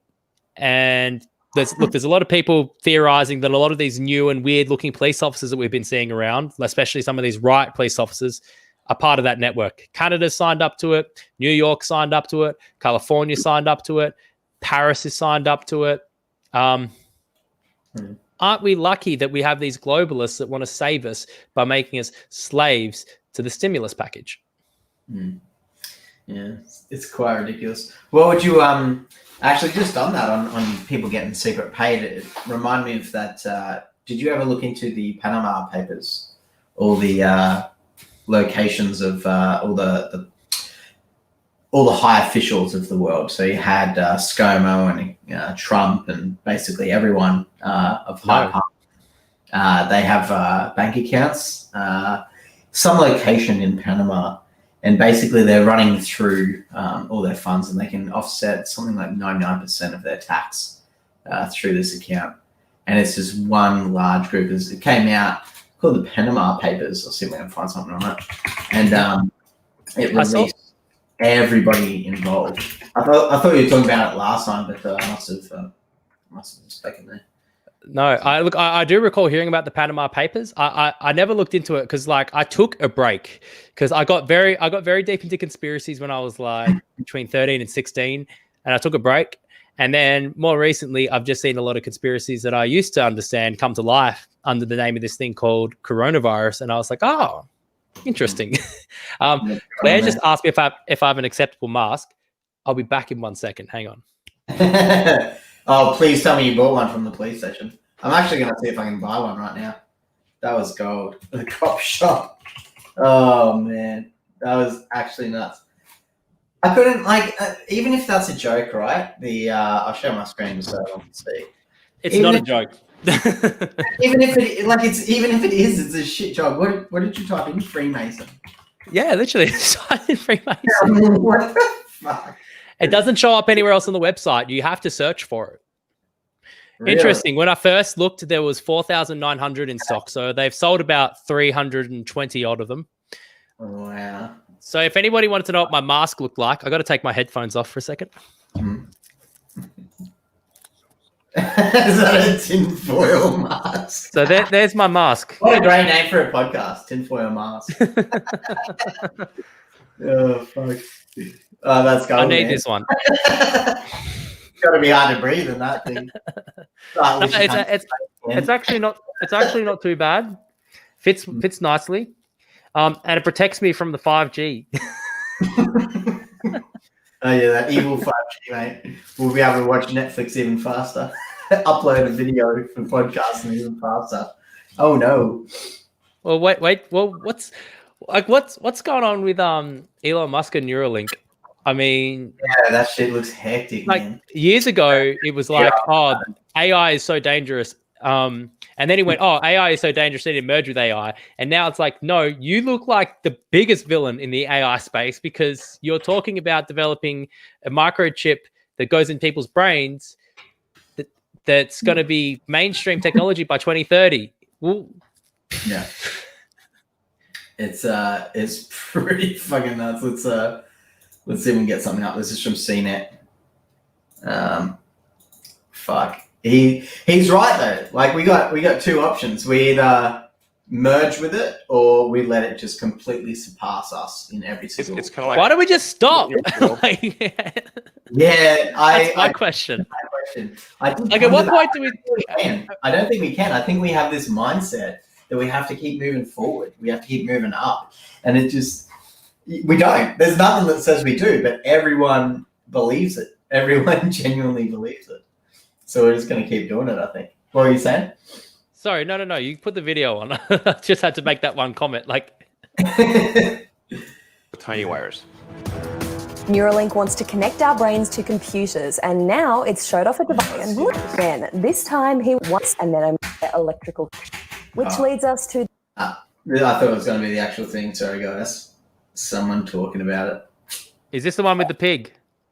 Yeah, that's what I thought it was going to be, but it's always hard to find the right video because the mainstream media always gets first dibs. From the Neuralink in Gertrude's head. So this Neuralink connects to neurons that are in her snout. So whenever she snuffles around and touches something with her snout, that sends out neural spikes, which are detected here. That's nuts. All right, welcome to the thing. Neuralink product demo. I'm really excited to show you what we've got. I think it's going to blow your mind. So I want to emphasize. I think he's already chipped. Purpose of Neuralink. For sure. What's our goal? Our goal is to solve important spine and brain problems with a seamlessly implanted device. So that's the goal. You have a device that you can basically put in your head and feel. Yeah, look of course. normal, but it solves some important problem in your brain or spine. So going into the Neuralink architecture, what we've done over the past year is dramatically simplify the device. So we about a year ago, we had a device which had multiple parts, including a piece that had to sort of sit behind your ear, and it was complex, and you wouldn't still look totally normal. You'd have a thing behind your ear. So we've simplified this to simply it's just normal now, just a chip in your brain. What we do is we get your skull, we drill a hole in it, and then we put a computer and we connect that computer up to your brain. Yeah. The size of a large. Hope you enjoy. And it goes in your skull, replaces a piece of skull, and the wires. It's so cool, though. It's so cool. Then connect within a few centimeters or about an inch from the device. It's not cool. And this is sort of what it looks like. Oh, look how friendly it is next to me. I'm sure that won't hurt. Yeah. Yeah. This is our little device. It does that thing at the bottom is just to hold the threads in place because they're just like little fine wires. I mean, frankly, to sort of. Oh, good to see people there wearing masks. What we're. They're too close together. It's more complicated than this, but it's in a lot of ways it's kind of like a Fitbit in your skull with tiny wires. Yeah. Right. I love you, Elon, but what the fuck, man? Come back. I mean, I don't know. Maybe we need it because I don't know what the world's going to be like with AI that just completely outsmarts us in every way. He's got a point. Like we do, there's going to come a point where we either merge with it or it just leaves us behind. But at what point? I'm going to choose though. I think there's 100% going to be able to read your thoughts, and who's to say they're not going to be able to influence or change your thoughts? Yeah. And who's to say you're not going to get arrested by thought police because of your thoughts? Well, have you seen that new documentary that just came out on Netflix a few days ago, or like a week ago? The Social Dilemma. Have you seen it? Like I said, I think I said earlier, I kind of I was watching the bit too hungover. I did catch some shut eye. I do need to actually go back and watch that properly. Yeah, because they're talking about that's already happened, already programming people now. So I mean, with that shit inside your head, it would just be even more direct. It would be straight to it. Like they've already nailed out how to do it. They already know which emotions to hit to get those certain reactions. So having it go straight into the brain and just bypassing this device that you have to hold, that's the next step that they're going to go down. So fuck, man. We're going to be hardly human. I'm not looking forward to 2030 by any stretch of the means. I mean, look, if we could, like, you know, it should just come to a point where it's like, hey, you know, we got really cool technology. We decided that we would save the human race by not developing AI and killing the 1% of billionaires that are trying to enslave us. And yeah, now we can live like good, normal humans. If it can cure brain diseases, that could be a good thing. Yeah. It'll be disabled people getting it first. So anyone who's had sort of any brain traumatic injury or something like that, or birth defect or anything like that. Or they just want to test their technology on the most disadvantaged first. Interesting. Well, those are the people who are going to risk it the most. Like if I lost a limb, I'd be the first person to put my hand up to have like a robotic limb attached for sure. So I know for a fact that if I had some sort of brain issue, I'd definitely be looking into it. You mean, why not? You know, it's a device that can offer you normality. Like that's what you want. You definitely want that. You want to be the same as everyone else. Fit in. Or a conspiracy theorist might say that they created these brain diseases through everything under the sun they've been doing to us, and that problem reaction solution. We'll get Alex Jones to come on. He can tell us all that with the lizard people. No, I think you want David Icke for the lizard people. Yeah, that's right. That guy. His hand creeps me out when I watch him, and it's all like curled up. I just watch myself like looking at it. I'm like, what the fuck, man? But he went way too far down the rabbit hole. That guy, way too far. But like the funny thing is, like I listen to him, and I'm like, I'm on board with everything but the lizard people. But yeah. I don't discount that it could be true, because who fucking knows? It seems a bit extreme, but it's weird too. I often wonder with how much stuff, especially with him and Alex as well, if they just talk this shit just so that one day they can actually get the truth out, but then have this comedic like presence in it, so they can kind of sneak it in, so they can be like, no, we're not actually being serious. This is all just some sort of joke. And it's like, is that what they're doing? Because it does seem that a lot of the stuff they say is actually correct, and they mask it under this idea that they're just crazy people talking shit. But when you actually talk to them and actually see them talk for hours and hours and hours, you realize like what kind of people they actually are, and realize they're actually quite intelligent. They're talking all this shit. Yeah. So. No, but they already do. They already leak the truth out in comedy. I want to show you this. This is from an episode of The Simpsons 10 years ago, because they're really good at predicting the future. Yeah, smartest people know those guys. Let's watch this. If you have not seen this, get ready for your mind to be blown. This aired 10 years ago.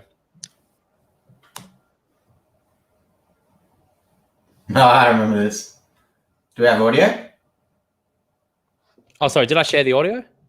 Nah, you got it muted. 1 second, people. 1 second. I'll do this again. Yeah, don't show me the tips. I'll just get it wrong. All right, here we go. Secret conclave of America's media empires. We're here to come up with the next phony baloney crisis to put Americans back where they belong, in dark rooms glued to their televisions, too terrified to murder. NBC, you are here to listen and not speak. I think we should go with a good old-fashioned public health scare. A new disease. No one's immune. It's like the summer of the shark, except instead of a shark, it's an epidemic. And instead of summer, it's all the time. That is the guy who derails what everybody else loves. He loves being that guy. But, Janice, we do have standards. This can't be a made-up disease. The only moral thing to do is release a deadly virus into the general public. We do have something we've been holding on to, but it hasn't been tested. Get over here, NBC. I certainly believe in testing, but Wow. Oh, yeah. So we've got our deadly disease. Now we just have to blame it on something that's in every household, something that people are a little bit afraid of already. House cat flu is coming. Disease disinformation predicts with some degree of probability that the house cat flu might spread in the following hypothetical outbreak pattern. So better beware, that warm body on your lap just might be ready to destroy your tender fiddles.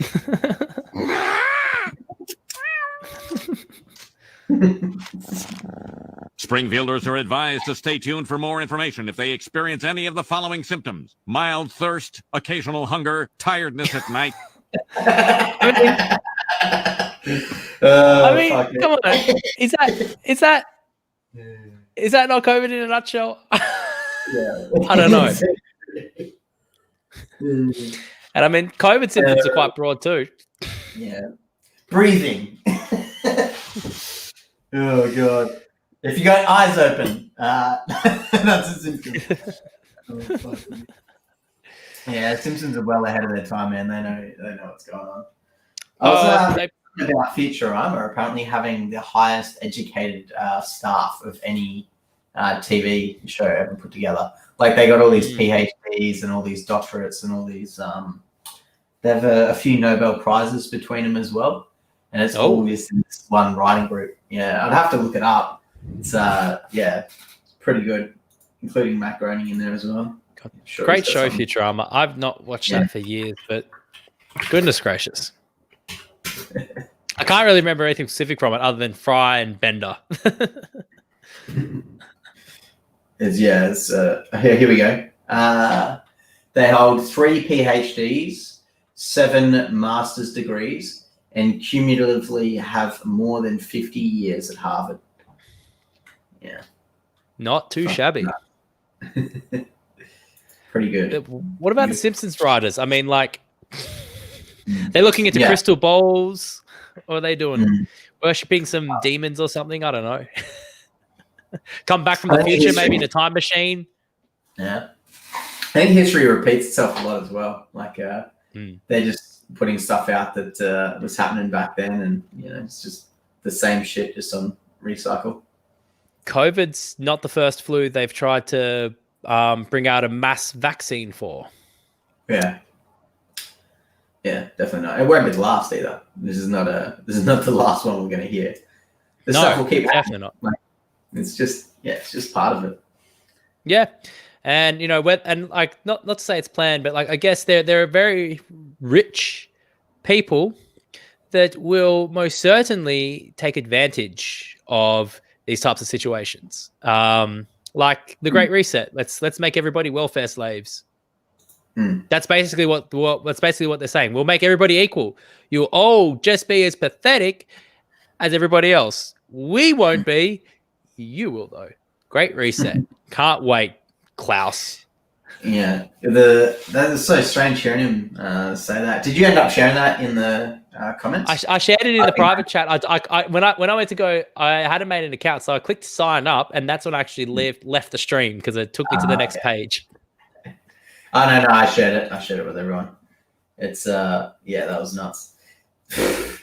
I'll give you another. How far off do you think we are from that being 100% correct? Like, if you were to guess what percent we'd be at now, what do you think would be?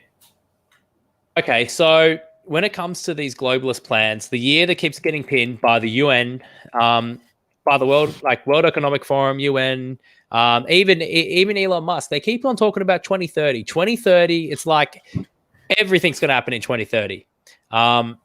That's the way that they're trying to pin it, and especially when you get to like into the UN Agenda 2030, like.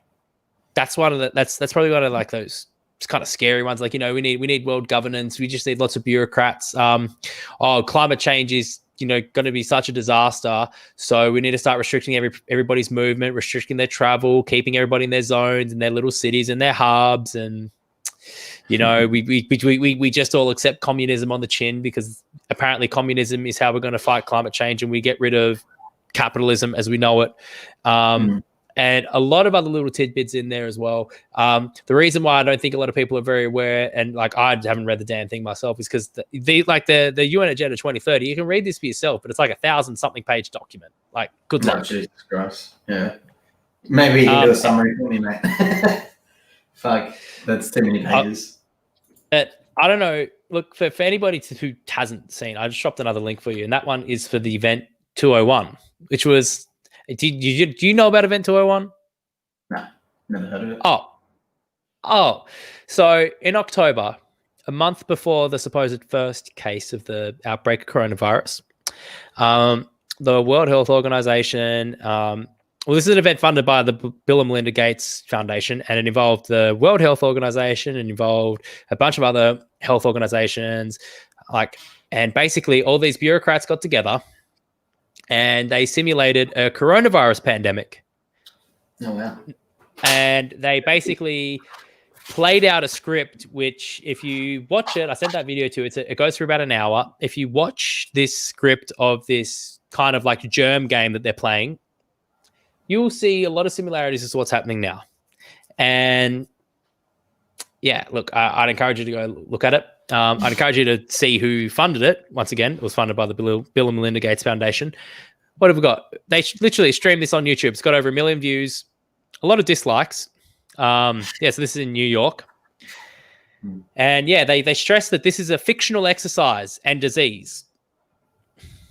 Wow. What does that even mean? Well, a lot of people are saying that this is them basically teasing us with what they actually released on us. So that is not a symptom. Excuse me. And look, there's some other great resources as well. There's a Rockefeller document that's called Future Developments, Future Technologies and International Developments. And starting from about page 18 on this document, they got this thing called Lockstep.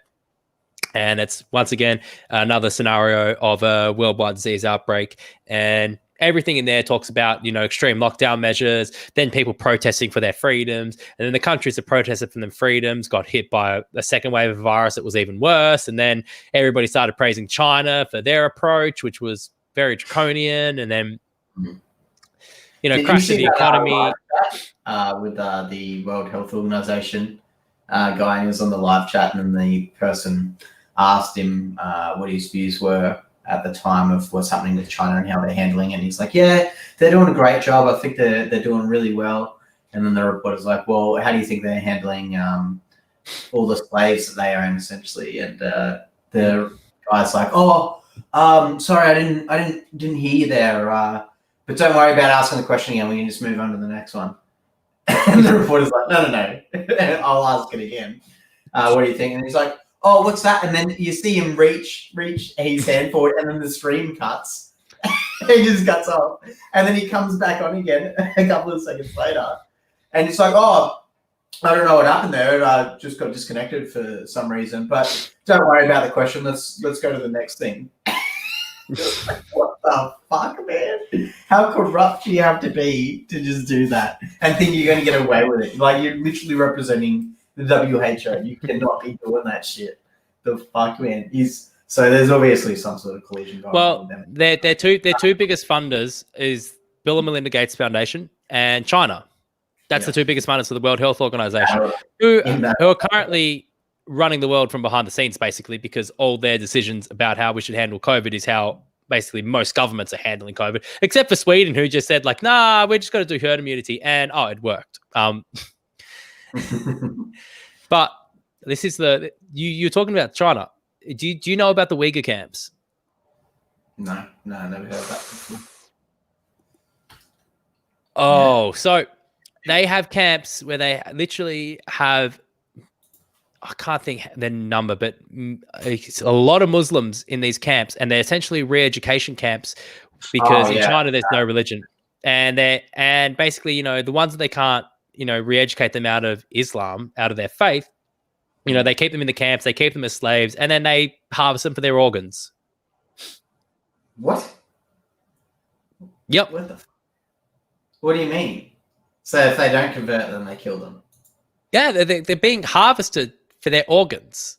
This is like Muslim genocide happening in China right now. You will hardly hear a peep about it.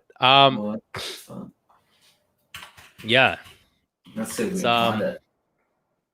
Myanmar? Is that the one? Are you looking? Are you searching on Google? That's my question. Yeah, I am. Gosh, I'm. Okay, here we go. This doesn't come from a reliable source, though. It's coming from Washington, so this is probably bullshit. What's happening in Xinjiang? Oh, fuck off with this shit. Okay, here we go. The disclosure comes in an investigative report from Associated Press and a new research report by scholar Adrian Zenz for the Jamestown Foundation. The new evidence shows that China is systematically using pregnancy checks, forced I don't know what that word is, intrauterine devices, sterilization, and even abortion to reduce the population of Uyghurs. I think that's Uyghur. I think it's pronounced Uyghur. Uyghur. And other Muslims in Xinjiang. Moreover, having too many children is being punished by incarceration in the camps, according to a set of leaked data obtained and corroborated by the AP. I don't know what that is. Of 484 camp detainees. God damn. 149 were for having too many children. The most common reason for holding them. Wow, detention camps, which is government claims is very. What the fuck? Vocational education. Are you shitting me? That's total bullshit. Now, apparently they've got there's over 1 million in these camps at the moment. Holy fuck! So we're literally talking about like the Holocaust happening in China to Muslims. Yeah. God damn! What the fuck? Mm-hmm. Well, how are they? How are the Muslims there? So they just. My understanding is they're already in China, and now I guess this is just their way of dealing with them. And like religion is a no-go in China. You worship China. You don't worship anything else. Like I know Christians have a hard time getting Bibles in there. But that's one big thing as well. Like a lot of Christians, they try to smuggle Bibles into China. Like religion's just a no-go in there. And I think also, I mean, look, if you've got an entire population of people enslaved and indoctrinated into whatever the hell goes on in communist China, I mean, you can't have something that threatens that worldview that you want everybody to live by. Definitely not. Yeah, holy shit. It has been going on for years. Yeah, you're right. Mm-hmm. China has a lot of power at the moment, but America's not doing too well with the power that they've got either. They've just had, Obama as president. Before that, they had Bush. I mean, goddamn, that's not a good run to have. Well, they're gonna end up in civil war. I think no matter who wins their election, there's going to be civil war. And I mean, probably the scariest thing about the civil war isn't the civil war itself, but I mean, if America starts fighting itself, you can imagine China and Russia looking over there like, hey, they're bleeding. Is that going to be their opportunity to actually attack? I don't know. China's throughout history been a very. They think about the next 50 years and they make a plan over 50 years. They don't really ever jump into things real quick. They don't really make that choice. Russia, I don't think Putin gives a fuck, to be honest. I think actually looking at it logically, I think Russia and China would both just sit back and just watch America implode on itself. I think that's what they would do. I don't think they would jump in there and try and take it over. I think they just let it sizzle away and then come out at the end and be like, yeah, so that didn't work, but we're still here. And that would grow their numbers. So, yeah. We're going into some crazy times. 2020 is not over yet. Still got a few months left. Hold the bull by the horns. First rule of 2021, don't talk about 2020. Yeah, there'll still be people. There'll still be people talking about it. It'll never go away. Alrighty, that was a great talk, man. Do you wanna end it there? Yeah. I've still got dinner to eat yet. I'm not gonna lie, getting a little bit hungry here. So look, mate, that's a goodness. What do we got? I think I see we've got an hour and 52 up here. Goodness gracious me. Not too bad. Just short of 2 hours. Pretty good. I hope everyone enjoyed that too. We had a lot more videos. Hope you did. Checking as we're going. Yeah. I definitely did. Fuck them. If you didn't enjoy it, fun. I did. That's all that matters. Yeah, man, not too bad. 2 hours off the cuff. We didn't really have anything planned on this one, but goodness, it was good. I think. Hope you all enjoyed. I hope you didn't get too black pilled. Sounds like. No, that was good. Yeah. Alrighty. See you all later. Cheers. Thanks everyone for tuning in. See you next time, man. Cheers. Pleasure.